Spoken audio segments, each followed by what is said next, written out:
Hello, everyone. Joe Soto here, and I have a special guest with me. I have Tom Hopkins, who's the really doesn't need any introduction, but I'm going to do it anyway. Tom, he's the best-selling author of one of my favorite books, which is How to Master the Art of Selling, that you wrote quite a while back. This is the 25th anniversary edition I'm holding in my hands, Tom, and I can't say enough about how this played a part in my professional sales career very early on back in my, I know I still look like I'm in my 20s, but back in my 20s, when I was first starting out, there was literally a handful of books that were my Bibles for selling, and yours was one of them. And so I'm honored to have you here today, and we're going to talk. Thank you. We're going to talk social media and how that's changed. I had a social media agency for the past 3 years that's now kind of in my past. We now have an inbound marketing company that embraces some pieces of social media. We're very excited at Revenue Inbound to be doing some unique things out there. But I think we've got a hot topic here because I believe for social media to work, it takes humans to work it. And I think that there's a gap right now in the marketplace that you can help us clarify and get our heads wrapped around. So to start with, when you think of social media and all the doors that it's opened for how people can now connect with each other, what do you say to the new young sales professional, someone like myself, almost 20 years ago, coming out into the real world, if you will, who's really leaning on and believing that they can rely on social media to build relationships with prospects? And that's kind of the world they were raised in. What would you say to that person? Well, I'd start off, Joe, by saying that social media is a wonderful, new, exciting tool, but it's like every tool. You cannot just rely on it. I mean, LinkedIn, Facebook, and all the others are wonderful, and I heartily suggest that a professional salesperson use it as part of their sales skills, sales tools. But what can happen, because it's almost like a blessing and a curse at the same time. Yeah. It can be a blessing to establish relationships, a blessing to follow up with clientele, a blessing to really get your message out to more people. However, it's kind of like a good analogy would be a golf club analogy, meaning you have 14 clubs allowed in your bag, and you cannot make a lot of money in golf if you just rely on being a good driver. You must be a good driver, a good chipper, a good sand player, a good putter, and by having all those skills, then you earn lots of money. Well, it's the same with social media. It can be a tremendous benefit, but if a person relies on it in a way of avoiding a lot of the people contacts, in other words, hiding behind technology, can now turn into a negative. Because, again, it's almost like saying, I want my technology to do all the work. And see, you don't get rejected or handle any failure with social media, but you do when you go and make a telephone call to meet someone, or to go out into a territory and talk with either neighbors or business owners. But there again, I would say this: if we didn't have social media back in my real estate career, Right. Had we, I would have mastered it as one of the skills. I still would have learned all my people skills, the art of communication, and using the fundamentals of selling in connection with social media. And that's a great combination. Yeah, to think that, when you wrote your book that's sold over 1 million plus copies, it is heavy dosed in fundamental communication skills that I don't think they're teaching in schools any more today than they were back then. But when I look at, to your point, when I look at how high tech we are, I still think high touch trumps it. I always say that people skills trumps social media skills. But if I could have one or the other, I'll rely on my face to face, my interpersonal relationship skills to go out and meet someone and get in front of them. over being able to communicate online any day. And this is coming from somebody who's immersed themselves in learning social media and social media online marketing for the last 3 years. So what would you say, and what would you pinpoint as the important people skills that a new person coming into to a sales career, maybe someone new to sales, should be mastering, that they could then transfer that know-how of people skills onto how they're using social media tools? Well, I will say this. Here's an overall generality. I believe that you have to work harder on yourself than you do on any job to become a person with a temperament and a personality where people want and are gravitating to you by the way you handle them, the way you communicate with them. If I was in an elevator and had 5 floors to travel with this person, and they said to me, Tom, I know who you are. I've read your books. I've listened to your CDs and seen your DVDs. What is the real secret to be really successful in selling? I would say work harder on yourself to become a person that people like and trust and then want to listen to. And I feel with social media, it's the same thing. You have to establish a way to get the rapport built, to bring down their defense barriers, to have them open their minds to want to communicate. And again, you combine the people skills with high technology and social media, and now you've got a very powerful combination. Yeah, I use the analogy, if I just met you in person and I asked you, I said, hi, I'm Joe, and then I asked you for your money, there's no relationship, no trust. You're just not going to do that. And online, the internet is no different. You still have to build a relationship that's going to take time over time online. And so sometimes what you learn in terms of the people skills offline is exactly what it takes to be successful online. You got to give it time. It's not overnight. But somehow, I still see websites I've never been to, and then when I land on them, they're asking for my money right away, and there's no nurturing of a relationship there. And I think that's where it's changing. It's definitely changing, and that's where email marketing and blogging comes in, because it gives people an opportunity to communicate and stay in front of their customers in a way that's nurturing them along the way, not just saying, here, give me your money. And I think that's important. So in a world where I think we're overtrained on technology now, right? I'm seeing more training on how to use social media and how to use internet marketing than I am this stuff.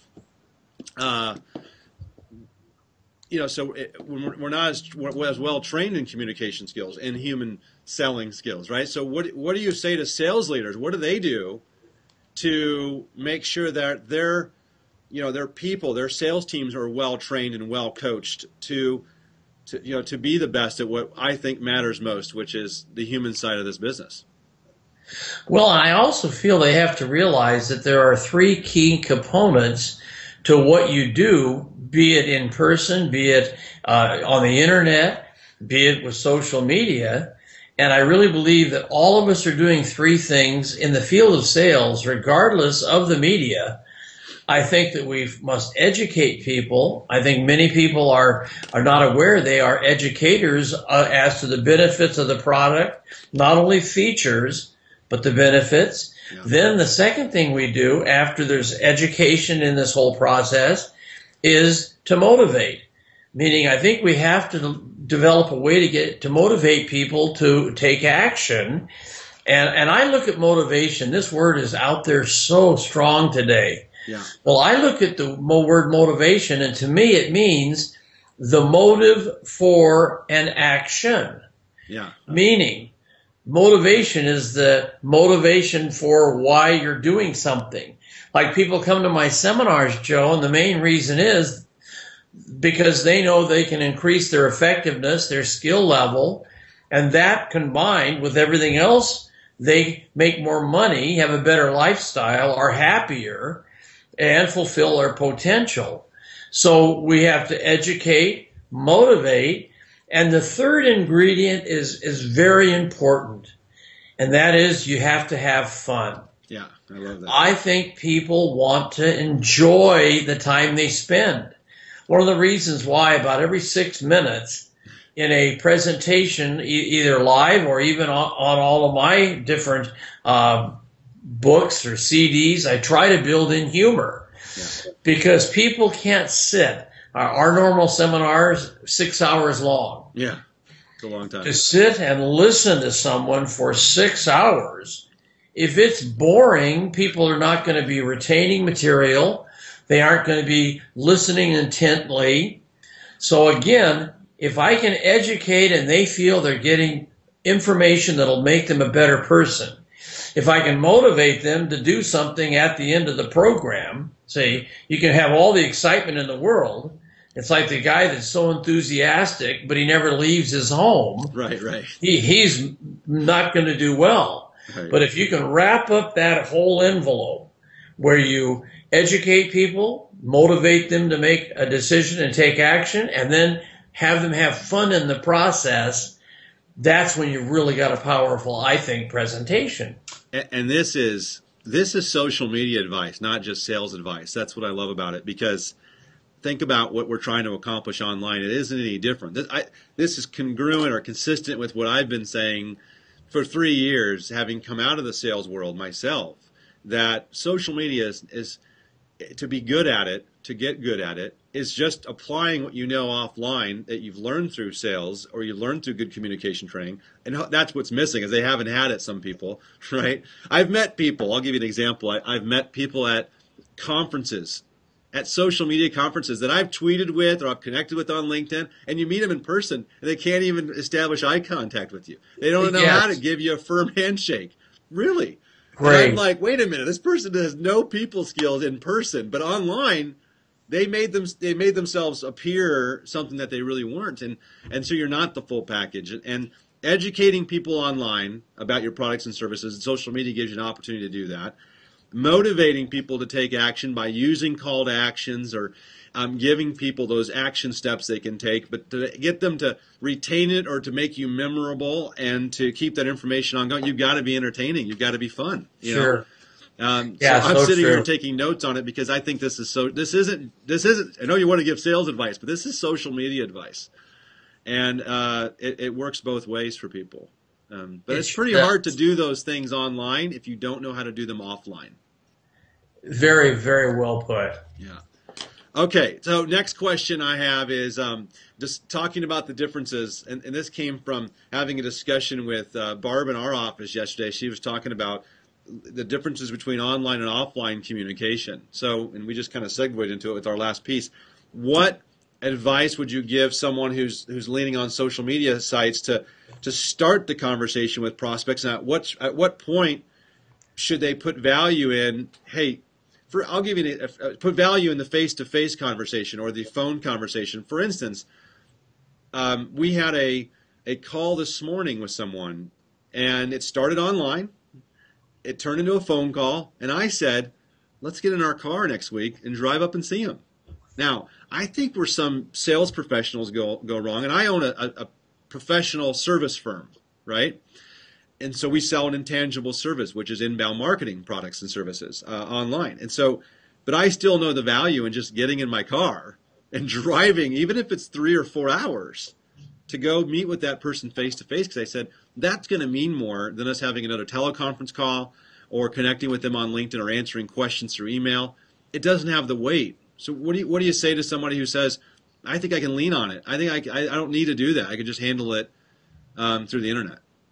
Well, I would say they're robbing themselves of business, of income, because they are focusing on one entity instead of the entire package. And there are fundamentals, and I know you know them because obviously if you've studied my work, but things are important. Punctuality is something that most people today don't think about. But I think, be it social media, if I'm going to make a contact with you at 10, then it's not 10:05, it's not 10:10, it's exactly 10.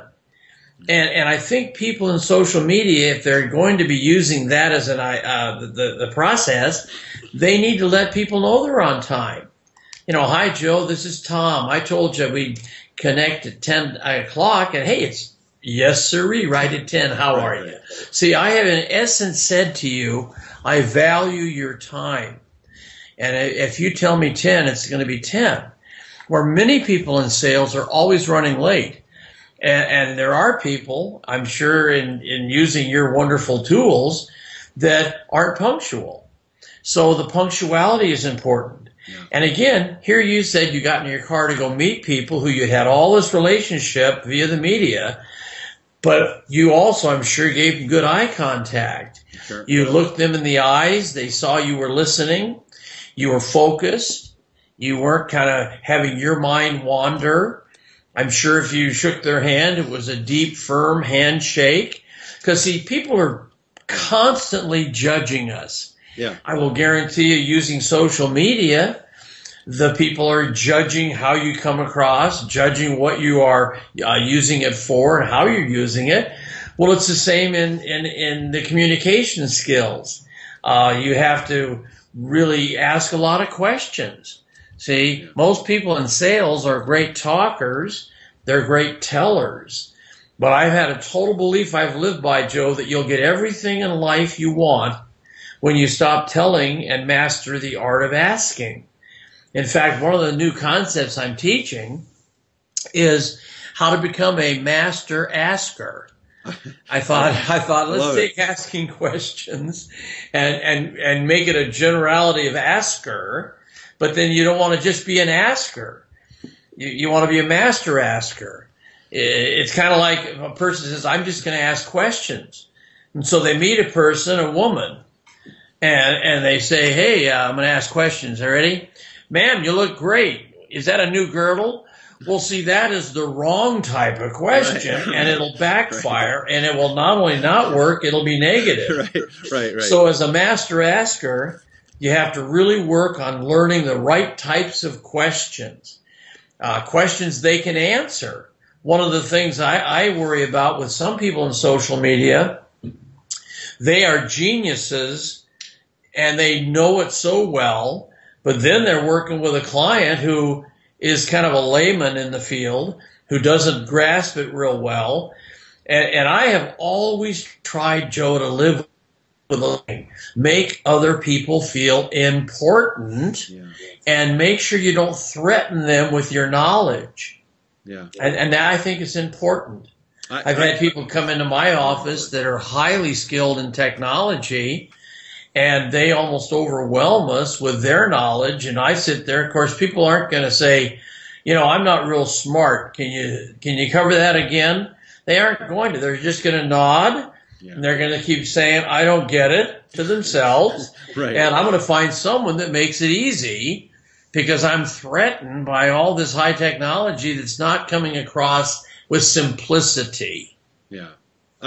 This is, I think, a competitive advantage in business, which is being able to take, particularly for professional service firms like myself that have technology-related services, and this goes for anybody selling really anything, right? To be able to, dumb it down and simplify and explain something in a way that your audience, online or offline, is going to understand it, and it's probably the highest compliment I could receive, and I've received it often when I do presentations that are social media focused, but my audience are the laymen in social media, but they're sales professionals or business professionals or managers who are still trying to wrap their head around it. To me, the highest compliment is, I finally get it. You put it in a way for me to understand what this is about and how I need to look at social media. So when someone says, for Joe, what's social media? And I say, it's word of mouth marketing powered by the internet. That's a simple way to understand it, right? Definitely. It's applying relationship building techniques that you know offline and doing the same type of behaviors online. You're just using tools as a medium to get your message out. You can't sacrifice your communication skills and your people skills for what you're going to try and do online. That comes first. But I think today, and I've had the experience of working with the younger groups, the millennials coming out of school. They're high tech. I have a couple of sons in college, so I know this firsthand. And they sometimes come out with the belief that, hey, I'm a good communicator because I know how to use these tools. So that what you're saying is, can't be any more important. I think what you were saying about, and I wrote it down about being the master asker, also very important for getting people to engage with you online. So if you're applying that same philosophy, Tom, and whoever's watching this who's thinking, how do I use it online? It's simple. Learn to ask great questions on Facebook. Ask great questions on Twitter. Ask great questions on LinkedIn, and get your potential prospects or people who might refer business to you ultimately someday, get them talking and get them giving you insightful answers that can then lead you further down in the relationship, because you're learning how to ask great questions. Don't just talk at people online either. You know, it goes for in person, but it also applies online. So again, you're giving social media advice maybe without knowing it. I definitely agree. I think, well, to give you an example, what you've done, Joe, for our little company here in Scottsdale, Arizona, has been worth so much.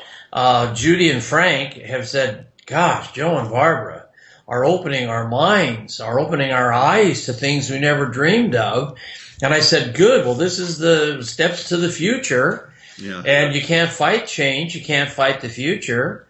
But I still believe that you can combine the two. Oh, yeah. It's kind of like, you know, years and years ago when I first started in the field of sales, I was probably one of the first people that became a fanatic at sending thank you notes. Yeah. Well, I think using the internet, you can do the same thing of thanking people.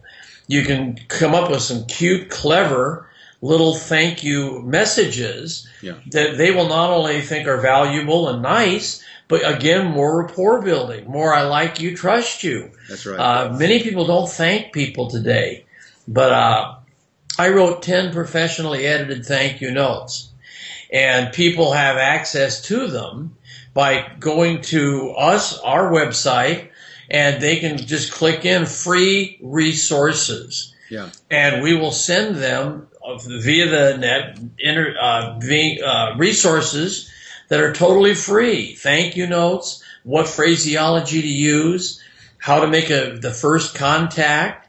Yeah. And again, these are all strategies that have proven to work in the actual people skills, but they can work beautifully in social media as well. That's right. Well, I still think there's a lot of value in somebody getting a physical thank you card or thank you note from you. I agree. There's online tools, obviously, that can help you bridge that. But when somebody, I'll give you an example. I was at a conference 2-3 weeks ago in Chicago, and while I was there, I met a gentleman who had some services that he could definitely provide as a vendor to me that could help me. And it's here on my desk here, actually, the little thank you card. He sent this to me physically, and writes a little note in it, a handwritten note, right, which is so cool. Not enough people are doing this, right? But he did a handwritten note and said, it was a pleasure meeting you at the event in Chicago. If there's anything I can do to assist you. Here's the kicker. I just threw it. He sent that card before he left the conference, because I got it the day after I got back. I mean, I just gotten back, and I'm like, wait a minute. He didn't go all the way back to Indiana and then mail it. He had these with him so he could be on top of it within a 24-hour period of meeting somebody. He was sending out a great to meet you card. I just think, because he could have went on Twitter. Sure. He could, I'm on everything in social media. He could have went on Google Plus. He could have went on LinkedIn and thanked me. Sure. But he did it in a personalized way, and I've kept it on my desk. You know how many other people's cards I have on my desk like this? No one. This guy. So he's going to stand out. What's so funny and wonderful is I tell my audiences that the handwritten thank you note has almost more importance and meaning today than it did back when I did it. Because back then, people started copying me. Right. When I was the top real estate agent in California, every other real estate agent would watch everything I did. So they started saying, this guy sends these little handwritten thank you notes. So they started doing it. And I believe today, no one's doing it. Right. Sure, you can do it verbally or you can do it on the internet. But I agree, be different. I've always tried, Joe, to teach people. Be special, be different, do things no one else is doing, and you'll not only build a relationship, but people will beat a path to your door to do business with you. Yeah. Yeah, I agree. One of the things that Barb in our office does is she'll send out, especially if she knows you drink coffee, these little thank you cards. See, it says thank you, Oh, and that's so and it's great. Starbucks, right? So they get their little branding. But some people will move mountains to get a free drink at Starbucks for the cost that it is nowadays. But I just think that's terrific. So she'll do things like that. You're right. 15, 20 years ago may not have seemed so different, but today, that's like, well, I can tangibly go do something and go and get a cup of coffee, all thanks to our group. So I love that. So when you're thinking about how social media has helped or hurt the sales profession today, what would you say you would narrow it down to? Here's where it's helped the most. Which, for example, I'll preface it with my opinion. I think it helps with research and prospecting, and maybe you can add to that. And then where it hurts, maybe the middle part, where you can prospect but you can't close on social media. I can't get somebody to send me a signed agreement through Facebook. So I think, and I've heard people who've started their own companies who have at a young age become entrepreneurs, and then they come back and say, clients just don't fall out of trees. And I'm like, no, they don't. Our most important skill set might be our ability to sell, not our ability to deliver services, although that's an important function of what we do, but it might be our ability to sell. What do you say to that? I just totally agree. As I studied you and your company and talked with Judy and Frank, it's amazing how much we have in common as to our belief in the people business combined with social media. Yeah. And I just feel that the biggest mistake people, I think, will make is to hide behind it, to say it will do my job. Yeah. And I think if they do that, they're going to avoid the other steps. Again, they had a good drive. They just four-putted every green, which of course they will lose. Right. But I think that it's the same old story. You have to take the best and leave the rest of anything you're doing. And if you're relying on it to the point where you're not developing people relationships, and I will say this too. I hope that people realize that because of what social media offers, you can benefit globally. You aren't locked into a territory. Right. You aren't locked into the area where you live. I mean, what a tremendous advantage, again, if you become a master asker using the social media and doing all the little people skills at the same time. Right. Yeah, so if somebody's using the internet or using LinkedIn or Facebook or Twitter and seeing that, hey, let's just take real estate as an example, that they find it's easy to find out when someone's maybe moving to the area because they're talking about it on Twitter. It's one thing, everybody has the same playing field. It's really leveled out because they can reach out and use the tools to get to that person. But I think the person who gets the sale is the person who ends up meeting with that buyer and yes. is the most likable and has the skill sets, the best interest of the buyer in mind, who is going to win. I really like take the best and leave the rest, by the way. I wrote that down. But I think as we wrap up here, maybe the most insightful thing that we can take from this is that social media isn't going to do your job for you. It's not. You've said it a couple of times, and I want to reinforce it because I think it's important to distinguish that. And we use social media, and even our clients that say, we've had clients come to us and they say, we want you to manage social media for us. We want you to manage inbound marketing for us. We want you to manage this piece. And I say, we can do all these things, but at the end of the day, you can lead the horse to water, right? Yes. But if I can't make it drink. So exactly. If we can drive more traffic, if we can help convert that traffic into inquiries, that's a lead, right? Right. I can't do the rest. I can't go with you on a sales call. I'm not going to go do all that. And I think that's where it's still critical, and not critical. You've got an opportunity more than ever to do some of the things that that you've taught over the years, that you bring to the table.